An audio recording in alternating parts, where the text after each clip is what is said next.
right, so today we have Andrae Jones from One Community Church. Really excited to chat with Andrae. He is the next gen pastor, so he leads all the ministries from kids, students to young adults, a lot in his wheelhouse. And really excited to talk to Andrae about his ministry, career, leadership, and then their Climb Conference, which is a leadership conference, he is hosting this week, actually. So thanks for taking the time to hop on today, Andrae. Chris, man, appreciate you inviting me and allowing me to be a part of it.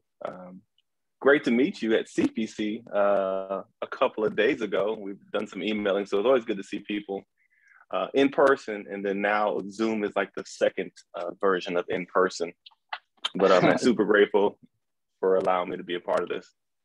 Absolutely. And yeah, CPC was a blast. So to anyone listening, if you want, two birds with one stone, a trip to Disney World and a great kids ministry events, well, and three, meet up with folks like Andrae and other ministry people, go to CPC. You will have a great time. They'll be well worth it. But yeah, really, really excited to chat today, Andrae. And could you tell us a bit about your background? So what called you into ministry and how did you find your way to your current role at One Community Church? That's funny. So I am a computer programmer by trade. Okay. So I went to North Texas, business computer information systems, like computer nerd behind the scenes. Been at one for like 11 years. And if I'm being completely honest, there was no desire to do ministry. I was okay with going to church, attending church. I assumed God was going to say, hey, go be on their web team, app team, whatever.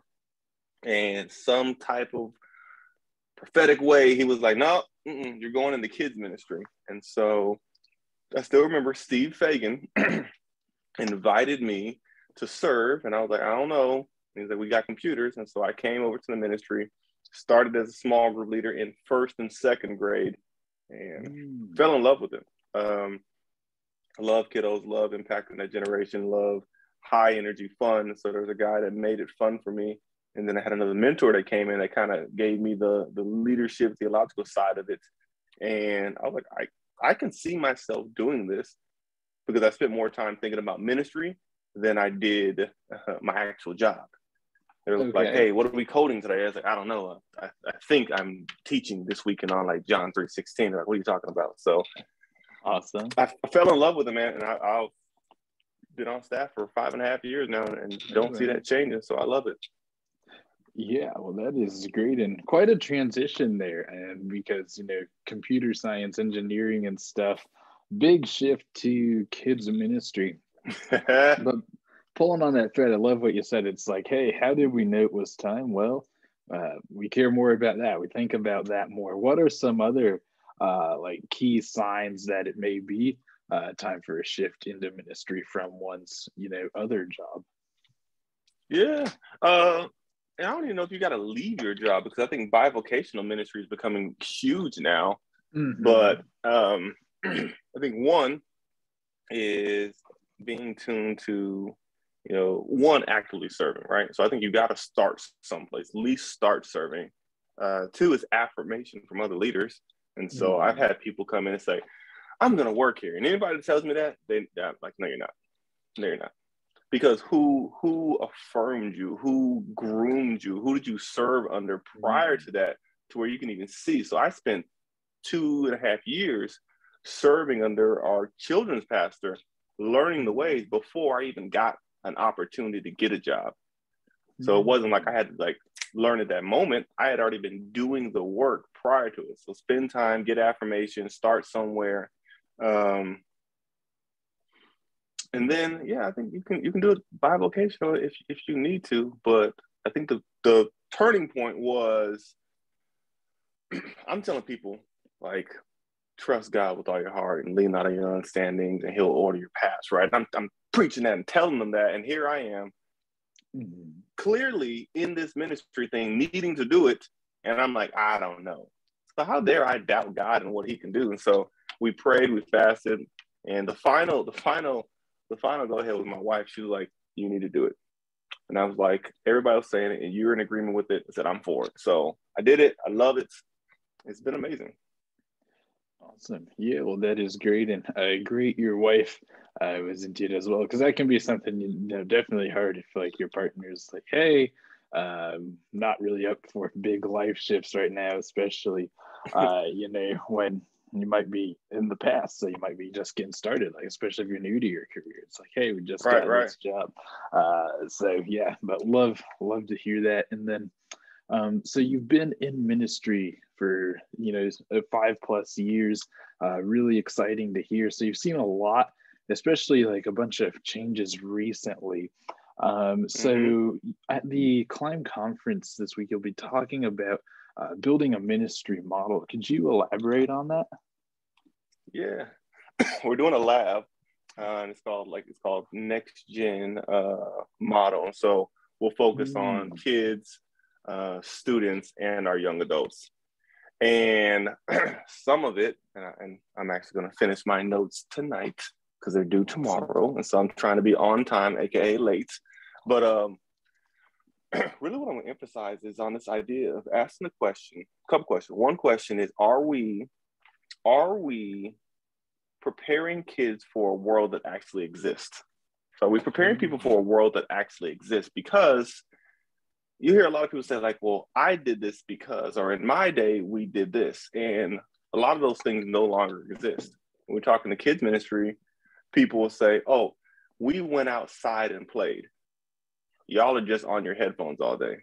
Okay. Well, the new hanging out is online. My Mhm. kid can connect with his small group leader, everybody via Zoom, via a group chat on Xbox or PlayStation, Snapchat, whatever. And so some of these tools they can be devices, but then a lot of them are actually helpful. So are we helping Mhm. kids for a world that does not exist or the one that actually exists, which means that we then got to get into their world.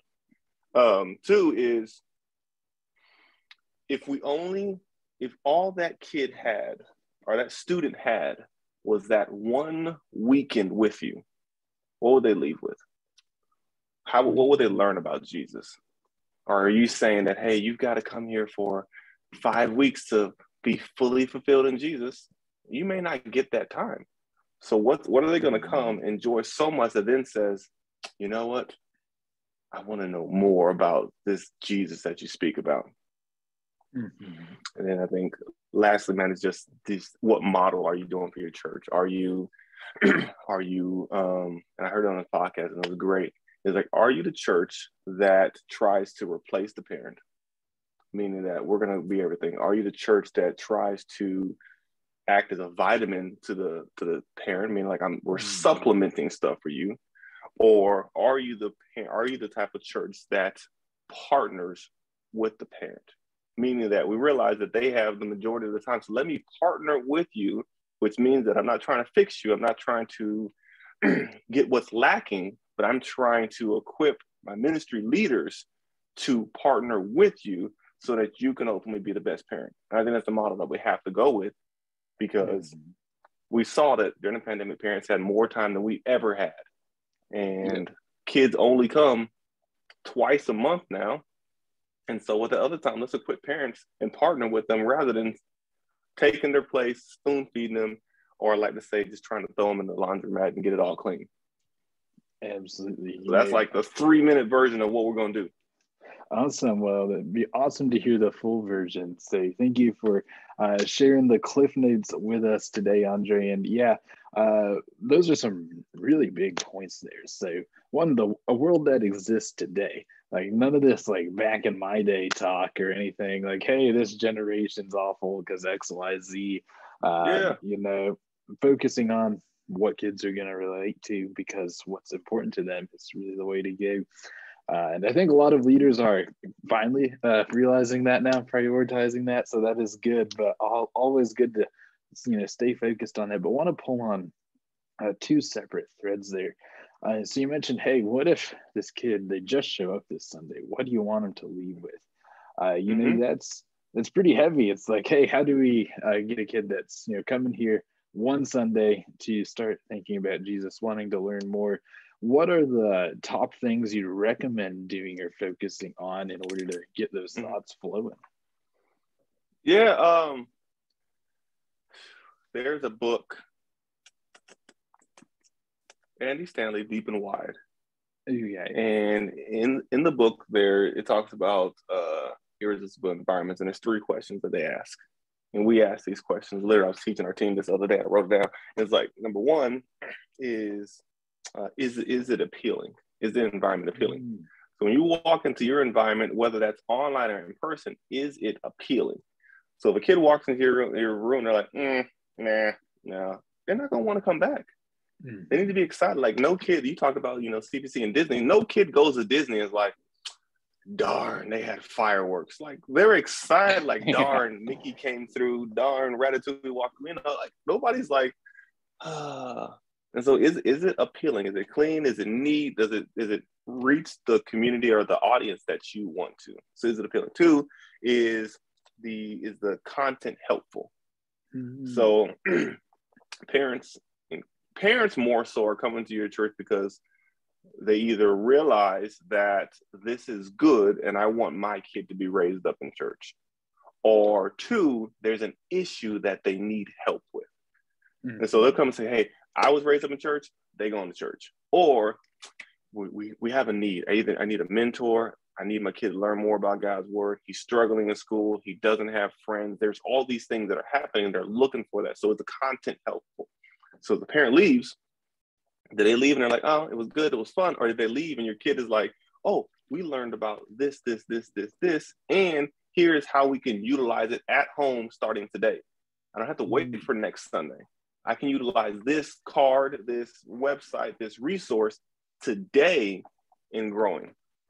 And the third one is the presentation engaging? And I didn't make these up. Once again, these are in this book, Deep and Wide. Absolutely. But we're going through those. And is it engaging? Like, here's what we're competing with. We're competing with Netflix, Hulu, Disney Plus. What's the other one? Peacock, Amazon Prime, Apple. We're competing with all these people who are buying shows. They're buying resources, and they're saying, "We want your eyes. We want your time."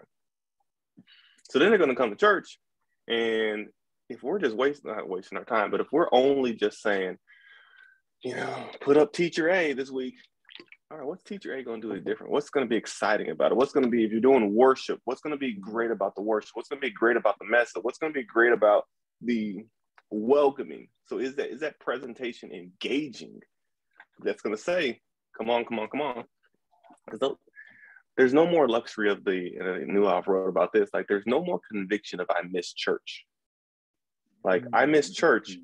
And I watched TV online, and I saw Mike Todd, I saw whoever, I watched Transformation, I watched, JD Greer, I watched all these other people, what's my man I think, and Elevation, they're gonna watch it. Yeah. It's on YouTube. So we've got to make sure that it's engaging, it's helpful, and it's appealing as we work to do that. Yeah, another 3 other big things to keep in mind there, because your competition for engagement, it's not just like, hey, they're social circle or whatever. It's these companies with billions of dollars creating entertainment. Anything is a click away. So how are you going to be engaging? And the content is awesome. Like Orange Curriculum, they make a lot of resources to engage both in church and at home. We partner with them to help that, be taught in an engaging manner. And then the environment design. Disney is a great example. Like, you're never bored at Disney World. Right. So, and you don't have to like spend tons of money on your church environment to do that. It's really just putting in the thought, the effort, the time, and doing as best as you can. And think about grocery stores, right? So my dad I don't even know why this came up to me. My dad used to do project management. And so he used to go do analysis on the end caps of grocery stores. So, when you're in the line, there's these random things that are always there that always intrigue you. So you walk into Target and there's the dollar item. Well, everything after that costs more than $1. So they're going to put all these random things that are going to intrigue you. Why? Because it's cheaper than everything else. Or when you're checking out, what's the one little thing that you might need extra? I might need batteries. I might need gum. I might want a Coke or a Celsius or whatever it is that's there, a Red Bull, whatever your choice is. But, what's your, I have to teach this now, what's your end cap model that when a parent leaves, here's this resource that they want to get because it's an add-on to what they've already got in their cart. So they just got a great word. Yes, I'm so good. Did my kid have fun? Yes, my kid had fun, but here's this in-cap resource that now says you need this and you want this, and it's either free or less expensive, whatever, but it's something that you want to add on. Oh, yeah. Love that idea, an NCAP resource. And it's something I think a lot of kids pastors can take away from this, especially. So super exciting. And a couple other questions, shifting gears a bit. So these are all, ideas we can agree upon. Like, yeah, it's good to be engaging. It's good to invest in content and spaces so the kids remember it and make an impact. Easy said, not as easy done. Right. What are really just some values and principles you and OCC operate by to ensure that we are moving ministry forward and sticking to the plan? It's ingrained in what we do. And so one thing is, for that environment, we have an axiom that says nobody big, everybody little. And so it doesn't matter who you are, you're going to get that service experience from everybody. Our lead pastor is sometimes out in a parking lot directing traffic. Awesome. You'll catch me and other pastors in the morning vacuuming, cleaning. So what that says is we're gonna go above and beyond. So I think that's something you can do without money. It's saying that we're gonna create this culture that we're gonna give it all in, nobody big, everybody little. We've got another one that says sweat the small stuff. And those little things are what normally catch up on us. Let those little things turn into big things. Well, we didn't fix that light this week, and that only costs $4. We didn't get the table that was wobbling. We didn't fix the sign. So now the person has come, you forgot about it, but every time they walk into your environment, they're like, oh, that's a leaning sign. I don't like that. Ooh, that light is out over there. Like, they didn't even spell their thing right. So sweat the small stuff there so that they can get that. Relevant environments is in our values. Reproducing leaders, reshaping the community, and rebuilding lives are all a part of what we do. And so those are ingrained in it. I'm trying to think if there's any other big values that I would say. And even in our vision is to create an environment where the unchurched love to attend the church, are fully engaged with God, insiders and outside. That right there, everybody in your organization can draw from that. Did you create an environment? Okay, what does that look like? I don't care if and you've seen it over the pandemic, we've had to shift. We could not meet in a building. So what do? We went outside and let people park in their cars and streamed it over the radio. It got warm enough. So we created a tailgating experience so they can just come and do whatever they want to do. All of these things are just creating environments. And a lot of these things don't cost you anything. Because as we know, people want to be in community.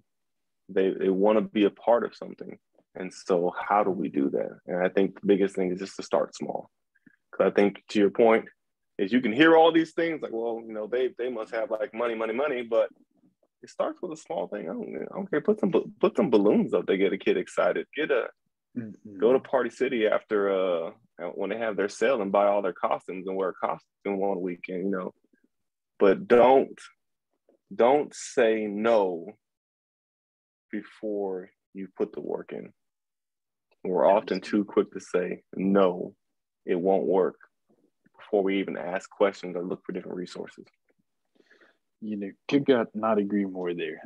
You don't know until you try, and not just try once, but try a lot consistently. It's the consistency that counts. And love the value, don't sweat the small stuff, because it's kind of counterintuitive, because typically we think, hey, sweat the small stuff, focus on the big things, but really the small things add up, especially in a church, in an environment where maybe 500 people are exposed to like that flickering light bulb that needs changed. That's not exactly a small issue then. So love those values, Andre. And kind of pulling on that thread, so there are, like, you've managed ministry over lots of years. There's lots of stuff on the horizon as we're, vision casting, setting goals, and it's changing. So it changed a lot when you mentioned, hey, we're doing drive up service, COVID. It's changing even more now. So what are some of your top goals that you are kind of planning for this year? This year is groups heavy. So really my I don't know, it's not mantra, but it's like my motto for this year is get sticky. Okay. It's to get sticky. And what that comes from is there's got to be a pain point from it. Otherwise, I think it's just a dream. And so the pain point is one, who was it? They're working with it right now. It's like one by 100 or something like that, or 10x or something like that. It's a brand new organization. Fuller's a part of it. Orange is a part of it. But ultimately, their data said that 1 million youth are walking away from the faith every year, right? And then Barna and Springtide Research came up with it and talked about how relationships were adjusting. That I think I read 53% of kids said that, or young people said that after the pandemic, they were going to view relationships differently, that they valued them because they were lonely. So I take that and I say, cool, loneliness is the relationships are desired. And so nobody wants the big anymore. The great resignation is happening. People are like, I ain't working no more. I'm gonna do my own thing. So people want their own thing. So if you're going to have a larger church, you're going to grow your church, I think groups have to be a part of it. So developing groups is one of our huge things to get all of our kids, students, and young adults connected in groups of 10 so that they can do life together. So now if I say, hey, y'all, we're having this event, I don't have to do the mass push to say, give me everybody. I can say, hey, group leaders, bring your people.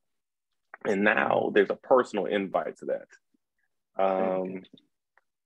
Outreach is a big part of it because there's so many people that are out there that I think want to come to church, but have never been invited to come to church.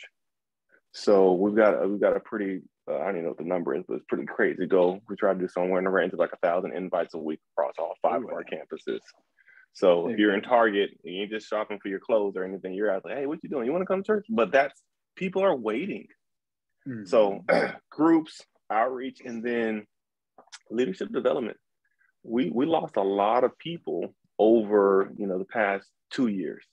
And some people I think they realized what was going on. They're like, hey, okay, I'm gonna pull back. Family's important. Some people, I think everybody's done wrong. Some people you just didn't lead well.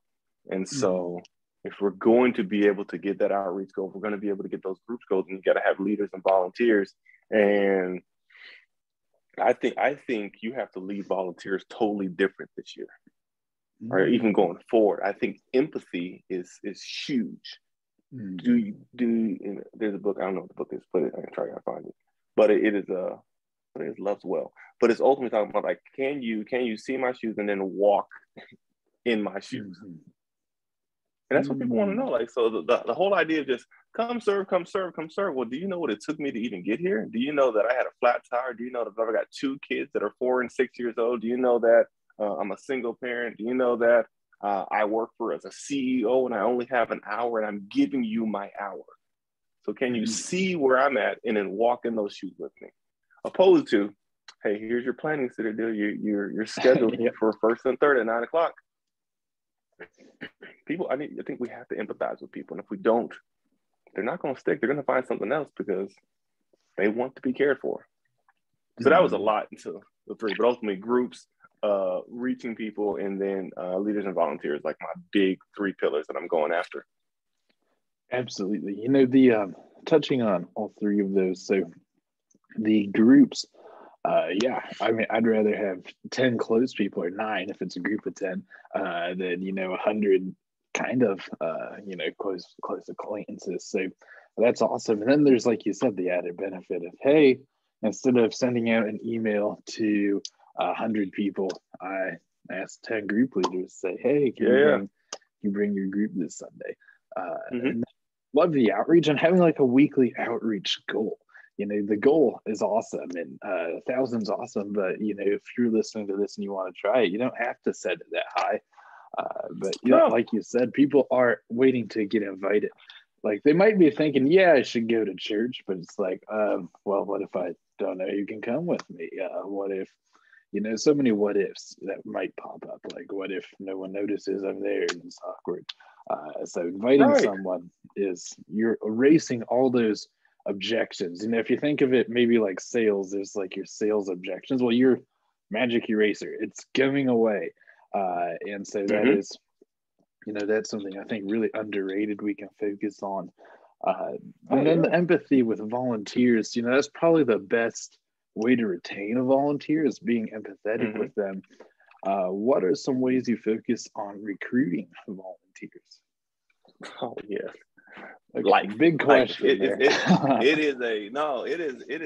so funny. One of my mentees asked me that the other day. He was like, I've heard pastors say that you recruit in seasons. Like, what does that mean?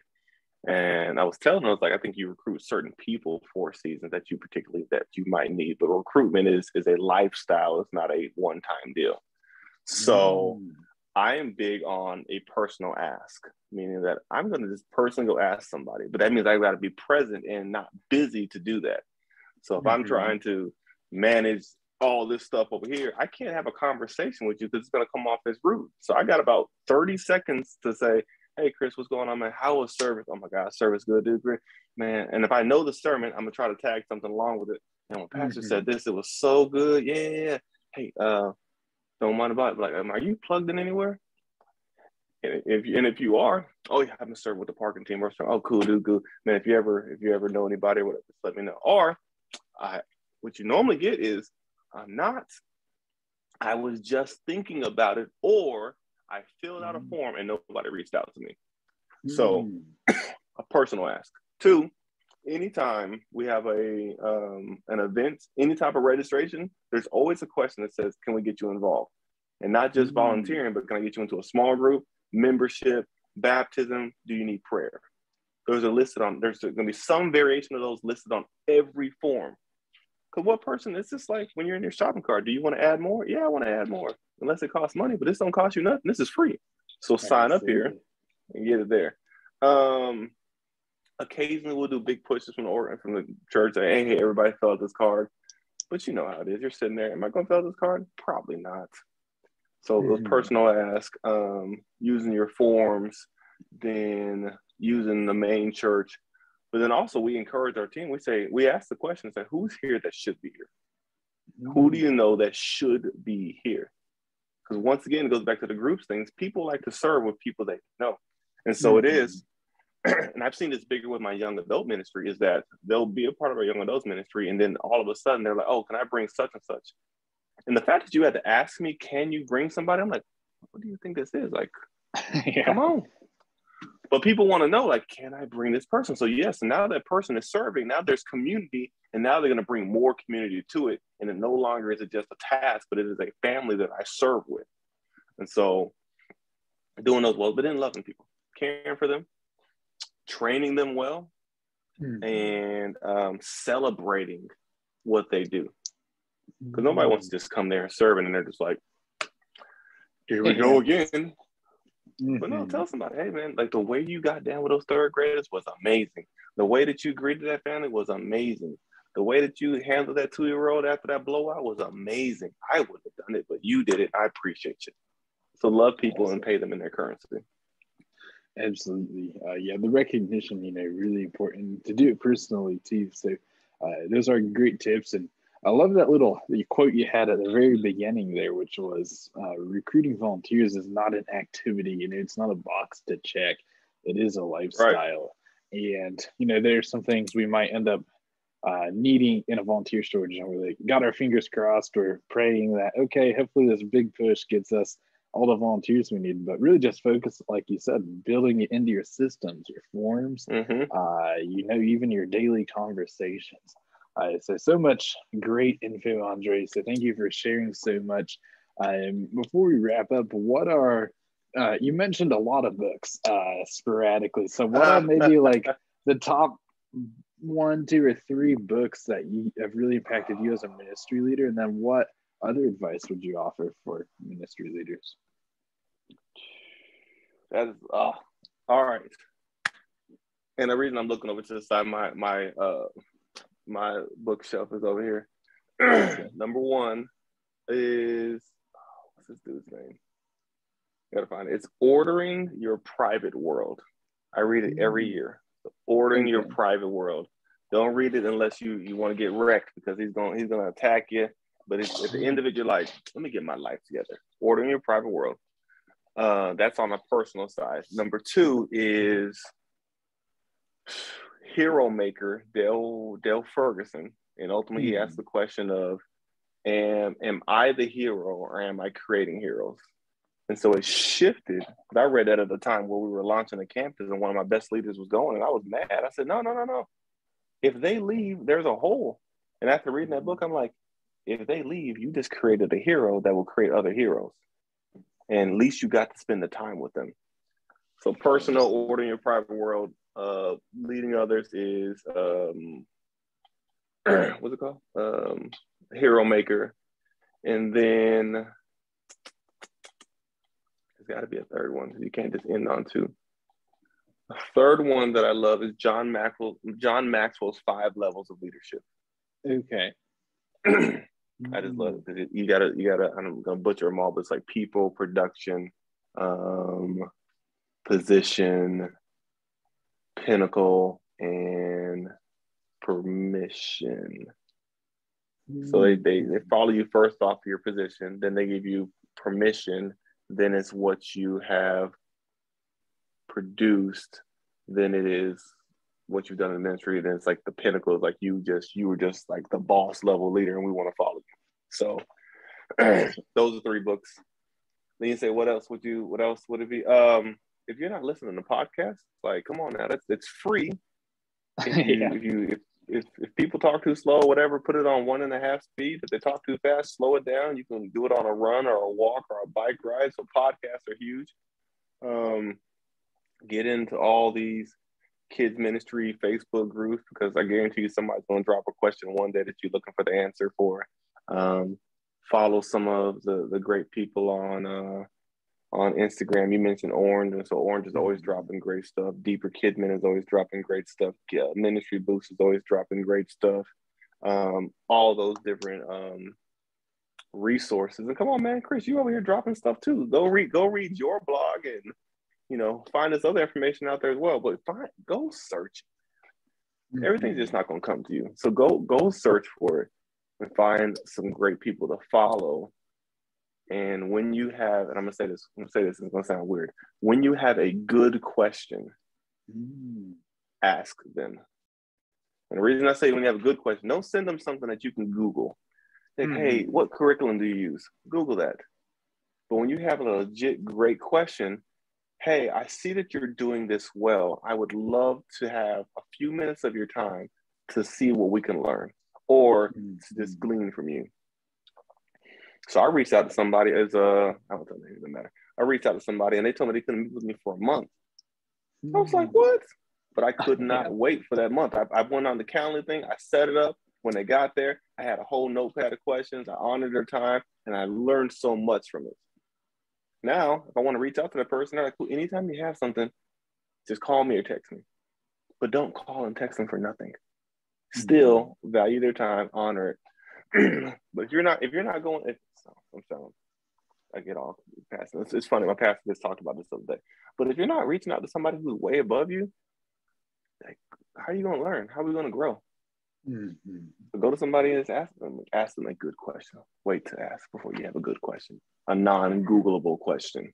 Yep, absolutely. Yeah, non-Googleable questions. There's and finding someone to ask as well is a great way to grow as a leader and build a relationship. And then, podcasts, blogs, books. The world is yours. Like, all the information you could ever want is 5 minutes away, and it's either free or less than $20. Come on, so go get it. Awesome. Well, Andre, thank you so much for chatting. It was great. A lot of info here, so thank you for sharing so much. And really excited, and I'm excited to keep moving ministry forward. Yes, sir, man. Appreciate you once again, dude. Absolutely.